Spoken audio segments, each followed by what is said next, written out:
Greetings. My name is Mo Buford, and from time to time, I like to come to you and give you a word of encouragement. Today's word of encouragement can be found in 1 Samuel chapter 17, starting at verse 25. So the men of Israel said, "Have you seen this man who has come up? Surely he has come up to defy Israel. And it shall be that the man who kills him, the king will enrich with great riches, will give him his daughter and give his father's house exemption from taxes in Israel." Then David spoke to the men who stood by him, saying, "What shall be done for the man who kills this Philistine and takes away the reproach from Israel? For who is this uncircumcised Philistine that he should defy the armies of the living God?" I want to talk to you on the word on the other side of your giants.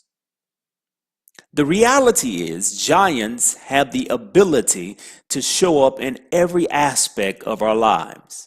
Yes, giants can show up in our families, disguised as sickness. Giants can show up even at our jobs in the form of toxicity. And yes, just like this text, giants have the ability to show up nationally, to hypnotize us and to keep us off of, if you would, the divine playing field.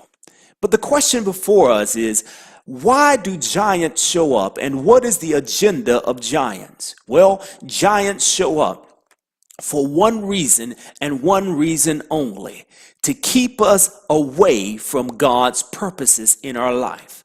But the good news is that God has the ability to raise up giant killers like you. And so the encouragement today is to go forth and to tackle our giants like David. Specifically, there are three things that I want to encourage you to do. The first thing we see from this text is that Jesse put it in David's heart to go to the fight and to go feed his brothers.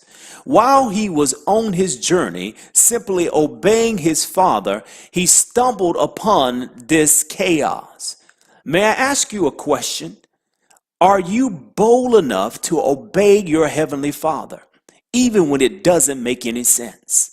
That's what David did. David obeyed his biological father, but behind his biological father's request was the heavenly Father orchestrating his footsteps. Could it be that God is placing stuff in your heart? Could it be that that thought to start a business is from God? Could it be that thought to step out on faith and do something brand new in this year is from God?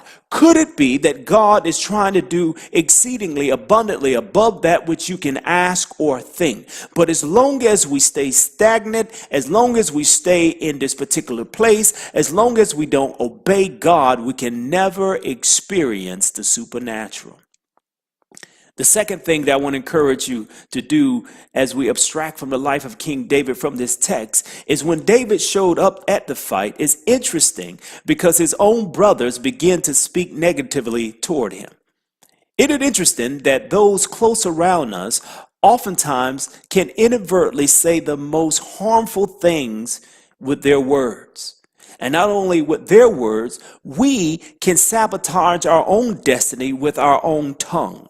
Did you not know that there is life and death in the power of our tongue? So I want to encourage you today, real briefly, to begin to say that you are the head and not the tail. Begin to declare that you can do all things through Christ that strengthens you. Begin to remind yourself, like David, even when you are discouraged, to encourage yourself in the things of God. The third thing that's really interesting about this text is that afterwards, when the word got to the king summoned for David and told David that, "David, you cannot fight this giant wearing that." And so the king, being well-intentioned, took off or gave him his armor. And David put on his armor and took a few steps. And he realized that this armor was too heavy for him. And so the last thing that I want to encourage you to do as you matriculate through this program, as you go forth and do great things in this world, realize that your voice is sufficient for the job. Everything about you, God already knew. He placed you in your family. He placed us in situations. He brought us to this point for one express reason. He wants to use your voice. Don't be someone else. Don't try to think like someone else. Be yourself. If God can use Moses' rod to open a Red Sea, if God can use Joshua's voice to stop the sun from shining, if God can use the prophet's axe to float from water, if God can use King Jesus's ability to transform water to wine, certainly he can use little bitty you and little bitty me to do the supernatural. He is looking for game changers. He is looking for people who will look at their situation and tell their situation, there is my destiny on the other side of this giant. So I want to encourage you to take forth your rocks, use your slingshot, use your voice, be comfortable with your own personality, and allow God to use you. Greater is he that's on the inside of you than he that's in the world. Listen, I am Mo Buford, and on the other side of this giant is your destiny. Go get it.